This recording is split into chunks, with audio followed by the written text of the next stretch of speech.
ይስጥልን ተመልካቾች እንደምን ሰንብታችኋል? ሳምንታዊው የዘመንና ቴክኖሎጂ ፕሮግራማችን ተጀምሯል። በዚህ ሳምንት በዘመንና ቴክኖሎጂያችን እንግዲህ በኢትዮ ቴሌኮም አገልግሎቶችና የቴክኖሎጂ ጉዳዮች ላይ ቆይታ የምናደርግ ይሆናል። ፕሮግራሙን እየመራሁ ደግሞ አብርሃም አብሬያችሁ ቆያለሁ።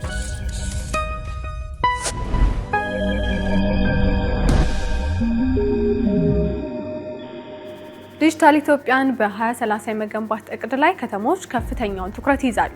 በከተሞች የህንፃና ቤት ግንባታ የጸደቀው አዲሱ የኮንስትራክሽን ኮድ ሁሉም ህንፃዎች የፋይበር ኔትወርክ መሰረተ ልማት እንዲያሟሉ የሚያስገድድ ነው። በዚህም ዙሪያ እንግዲህ የተካሄደ አንድ የውይይት መድረክ አለ። የዛሬው ፕሮግራማችን ደግሞ ቀዳሚውን ስፍራ ይህንን ይይዛል።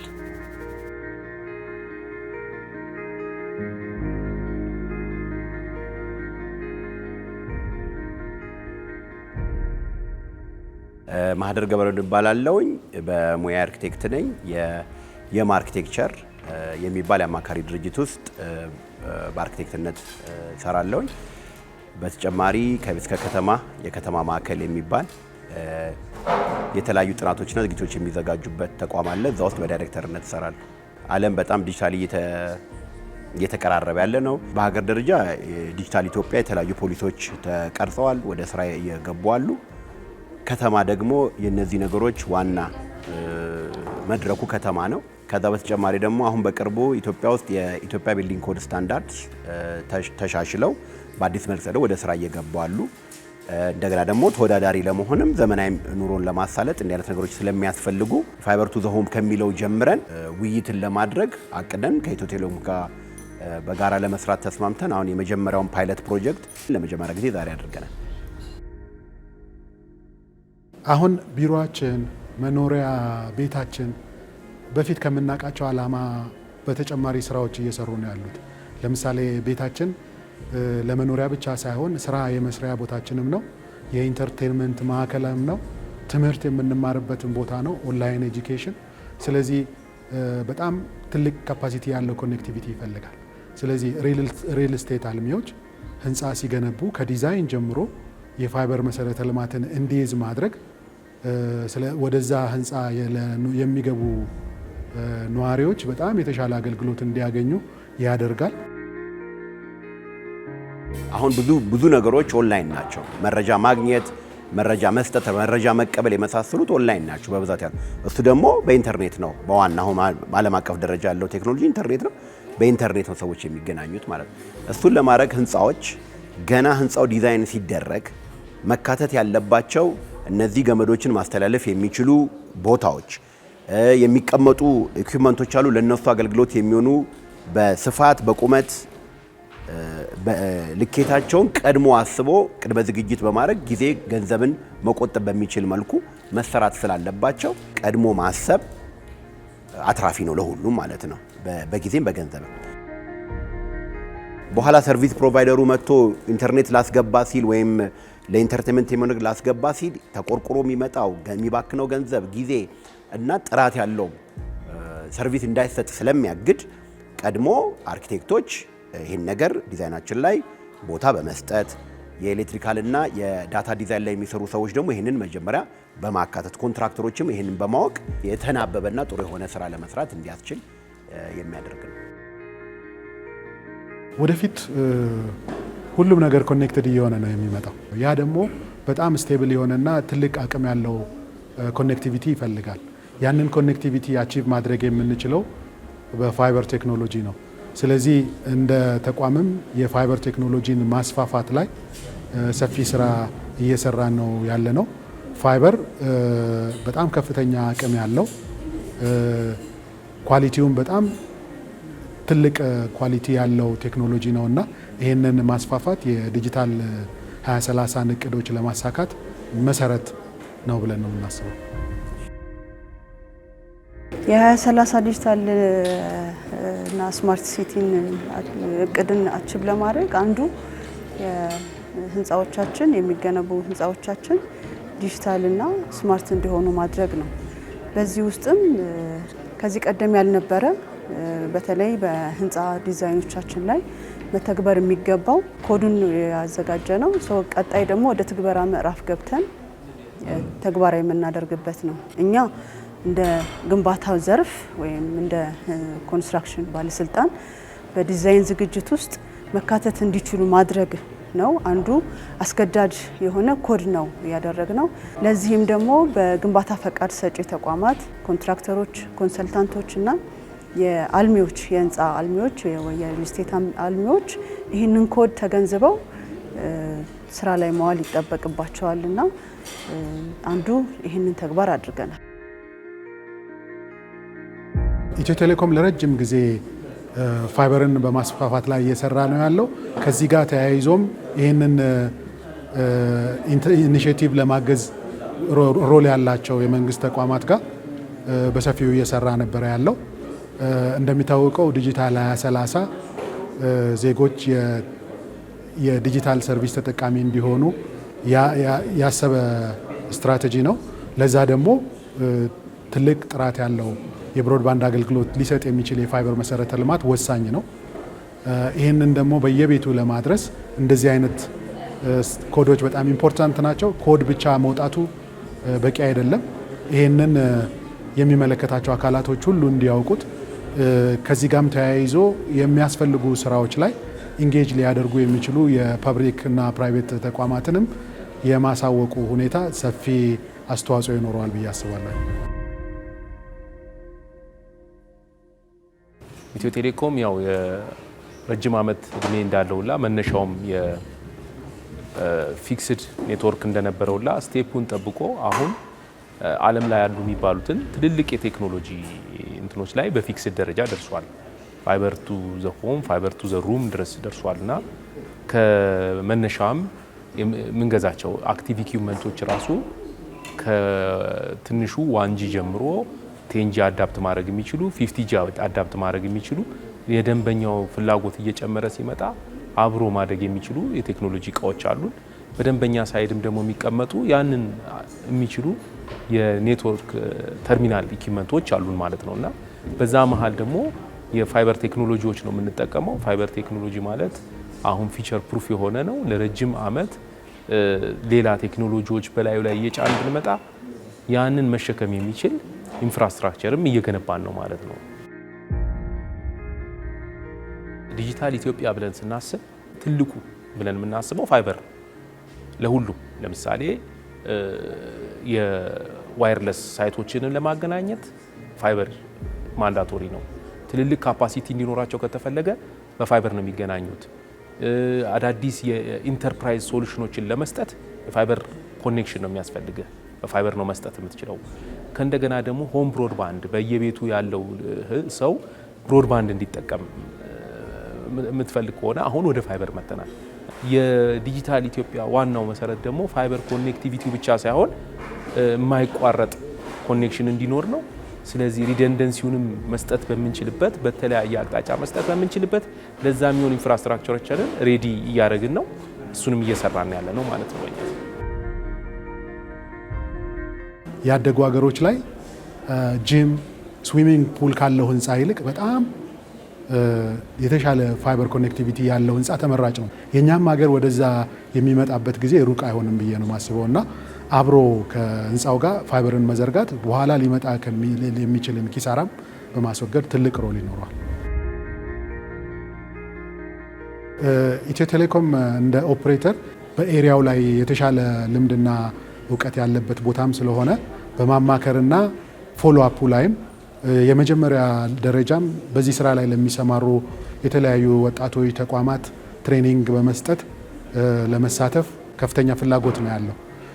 ከዛ በተጨማሪ ግን በዚህ በጣም ባጠረ ጊዜ ውስጥ ከ1.5 ሚሊዮን በላይ ቤቶችን በፋይበር ማገናኘት ችለናል። በቀጣይም ሰፊ እቅድ ነው ያለን።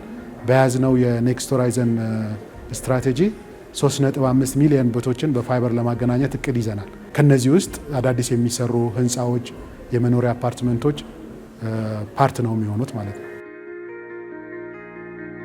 እንደ ኢንዱስትሪ ሊደር በኢንፎርሜሽንም በልምድም ብዙ ባለሙያዎችና ብዙ ቴክኖሎጂ ላይ የሚሰሩ ሰዎች ስላሉ ለኢንዱስትሪው መረጃም በቀላሉ የማስተላለፍ የዜግነት ግዴታም የሀገር ግዴታም ስላለባቸው እነሱ የተሻሉ ናቸው። ስለዚህ ከኢትዮ ቴሌኮም ጋር በዚህ ጉዳይ ያየ ነው። ኦልሬዲ ይህን ነገር እየሰራ ያለ ተቋም ነው። ኮዱ ላይም በደንብ ተሳትፏል። የዛሬ ዓመት የፕራይቬት ሴክተር ኢንጌጅመንት የኢትዮጵያ ቢልዲንግ ኮድ ስታንዳርድ ሲጸድቅ እዚሁ ቤት አዘጋጅተን ነበርና ይሄንንም ዝግጅት እንድናዘጋጅ መስመር የከፈተው እሱ ነው። የዛን ጊዜ መጥተው እንዲህ አይነት ውይይቶች ያስፈልጉናል፣ እንዲህ አይነት ችግሮች እያጋጠሙን ነው፣ እነዚህ ቢቀረፉ ለህዝብ ይጠቅማል፣ ለሀገር ይጠቅማል፣ ለተጠቃሚ ይጠቅማል የሚል ነገሩን ስላየን ለምን በቋሚነት አናየውም በሚል ነው የሞከር ነው። ሌሎች ተቋማት ይሄን ማድረግ አለባቸው። አሁን ቀስ ተብሎ ወደ ኮዱ ምንመጣ ከሆነ ከመንገድ ጋር በተገናኘ ከቴስቲንግ ጋር በተገናኘ አዳዲስ የሚወጡ የኮድ ፍላጎቶች ማህዘብ ያስፈልጋል። ወደ ህዝቡ እንዲደርስ ለማድረግ ብዙ ስራ መሰራት አለበት። ኢትዮ ቴሌኮም ያው እንደ የመንግስት ተቋም ቢሆን ነገር ግን ለሁሎቻችንም የስማርት እና ዲጂታል ስራዎችን እንድንሰራ በቀላሉ ከስልኮቻችን ጋር መገናኘት የሚችሉ ሞዳሊቲዎችን እየፈጠረ ያለ ተቋም ነው። ከእንደዚህ አይነት ተቋም አብሮ በጋራ መስራት ደግሞ ይሄ እድለኝነትንም እንደ መንግስትም ደግሞ ግዴታም ነው። ይሄ ስፔሲፊክ ሳብጀክት ነው። ፋይበር ቱ ዘ ሆም በብዛት ለአርኪቴክቶች፣ ለዴቨሎፐሮች፣ ለመሐንዲሶች አካባቢ የሚስብ ነው። በተለይ ለወጣቶች ስራ ፈጠራ የሚሰጥ ይሄ ከዲጂታል ትራንስፎርሜሽኑ አድርጎ የሚመጡ እድሎች ስላሉ እሱን ለማየት ስልጠና፣ ሰርቲፊኬሽን እነዚህ የመሳሰሉት ማስፈለጉን ዓለም አቀፋዊ ተወዳዳሪ ለመሆን ያንን ሂደት ወጣቶች መሄድ ስላለባቸው እሱን ደግሞ በደንብ አሳይተውናል። ስለዚህ ሌላ እንደውም ካሰብነው ሌላ አማራጮችም ማየት ተችሏል። ህንፃ ገንቢዎች፣ የቤት ባለቤቶች ስለዚህ ነገር ያላቸውን አዌርነስ እያሰፋ ነው ስንመጣ እነሱ ፍላጎታቸው እየመጣ ሲመጣ እንደዚህ አይነት ሪሶርሶቹም አብሮ እየጨመሩ ይመጣሉ። የህጉ መውጣት አንድ ነገር ነው፣ የማስጀመሪያ ነው። ግን ከዛ በኋላ ህጉ መሬት ላይ መተግበሩን የሚመለከታቸው የመንግስት አካላት መከታተል ይኖርባቸዋል። በየተለያዩ ፌዞችም የቼክ የማድረጊያ ክራይቴሪያ ወይንም ቼክ ሊስቶች ሊኖሩ ያስፈልጋል። ህንፃው ካለቀ በኋላ አይ ፋይበር ማስተላለፊያ መንገድ የለውም ቢባል እንደ ሀገር ትልቅ ኪሳራ ነው። ስለዚህ የኮንስትራክሽን ፌዞች ከዲዛይን ጀምሮ ኮንትሮል የሚያደርግ ቦዲ ሊኖር ያስፈልጋል።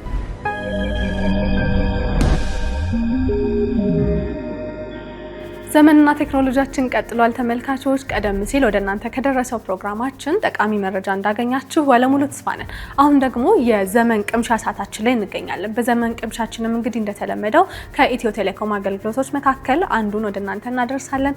ተከታትለን እንመለስ።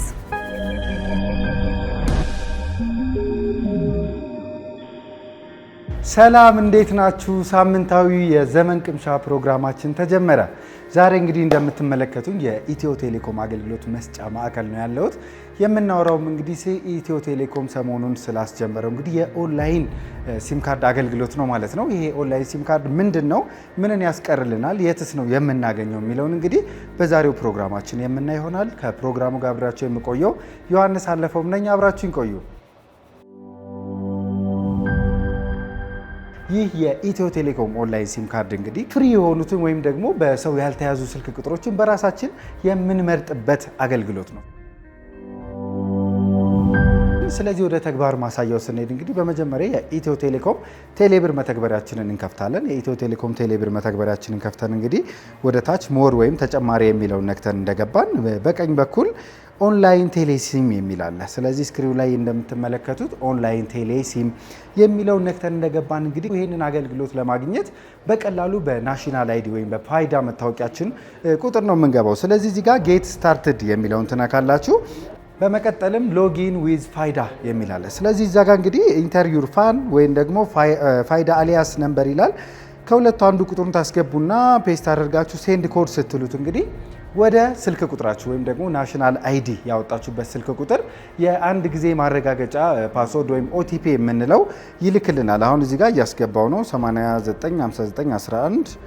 ስለዚህ ቬሪፋይ አልኩት ማለት ነው። ስለዚህ እንግዲህ ስክሪኑ ላይ እንደምትመለከቱት አሁን ከናሽናል አይዲ ወይም ከፋይዳ ላይ ያለኝን እንግዲህ መረጃ ከፎቶ ጨምሮ ዓመተ ምሕረቱን፣ ስልክ ቁጥሬን፣ መኖሪያ አድራሻዬን ሁሉንም እንግዲህ ከናሽናል አይዲ ፌች አድርጎ ወይም ደግሞ ዳታ ወስዶ እዚህ ጋር አምጥቶልናል። ይሄንን እንግዲህ እንዳየን ከላይ ቬሪፋይድ ይላል። የፐርሰናል ኢንፎርሜሽናችን ወይም በግላዊ መረጃችን እንግዲህ እንደተሟላ ቬሪፋይድ ይለናል። ስለዚህ ኔክስት ወይም ይቀጥሉ የሚለውን በመጫን እንግዲህ ቅድም ወዳልኳችሁ ምርጫዎች እንሄዳለን።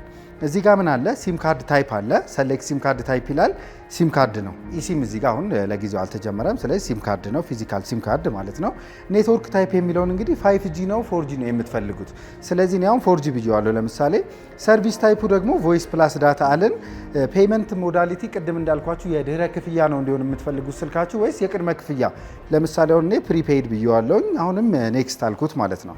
ስለዚህ እዚህ ጋር እንግዲህ ቅድም የፈለጋችሁትን ኢትዮ ቴሌኮም ያልሸጣቸው በቋቱ ወይም ደግሞ ኪው ውስጥ ያሉ ስልክ ቁጥሮችን ሰርች አድርጋችሁ ፍሪ ከሆኑ እንግዲህ እነሱን ቁጥሮች ሪዘርቭ አድርጋችሁ ከዚሁ መምረጥ ትችላላችሁ።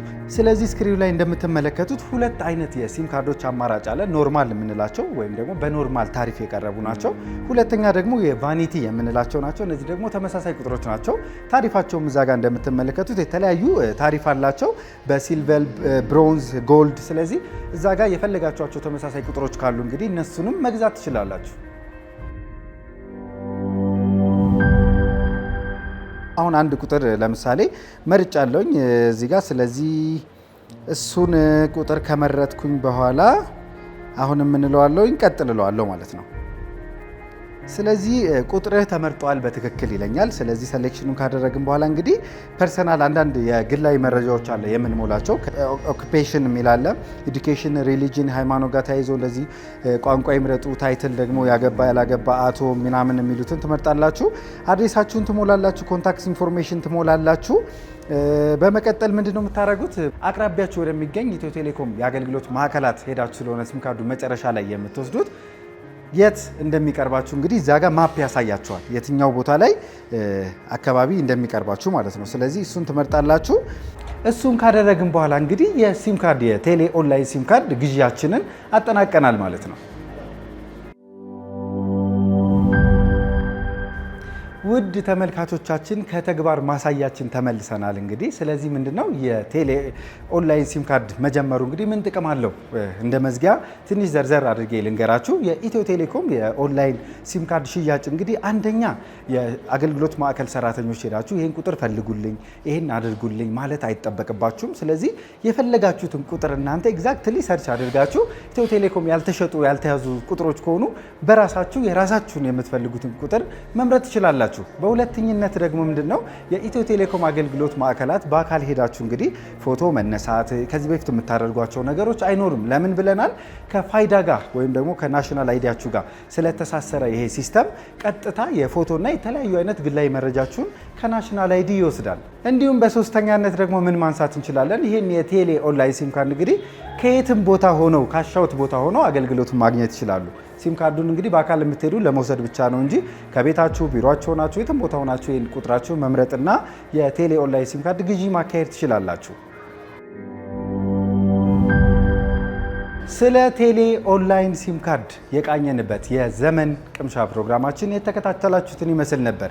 ዛሬ እንግዲህ እንደምትመለከቱት ይህን ፕሮግራም እየሰራሁላችሁ ያለሁት ከኢትዮ ቴሌኮም የአገልግሎት መስጫ ማዕከላት መካከል እንግዲህ በአንዱ ነው። ለምንድን ነው ካላችሁ ደግሞ ያዘዝኩትን ሲም ካርድ ለመውሰድም ነው የመጣሁት ማለት ነው። ስለዚህ እናንተም ይሄን የቴሌ ኦንላይን ሲም ካርድ ገብታችሁ የኢትዮ ቴሌኮም ቴሌብር ሱፐር አፕ መተግበሪያችሁ ላይ በቀላሉ የፈለጋችሁትን ቁጥር መርጣችሁ እንድታዙ ሄዳችሁም እንግዲህ የሚቀርባችሁ የኢትዮ ቴሌኮም የአገልግሎት ማዕከላት ሄዳችሁ እንድትወስዱ እንግዲህ ጋብዣችኋለሁ ማለት ነው። ስለዚህ የዛሬው የዘመን ቅምሻ ፕሮግራማችን የተከታተላችሁትን ይመስል ነበር። ከፕሮግራሙ ጋር አብሬያችሁ የነበርኩት ዮሐንስ አለፈውም ነኝ። እኔም እንግዲህ ሲም ካርዴን እየወሰድኩ ነው። እስከ ሳምንት፣ መልካም ሳምንት።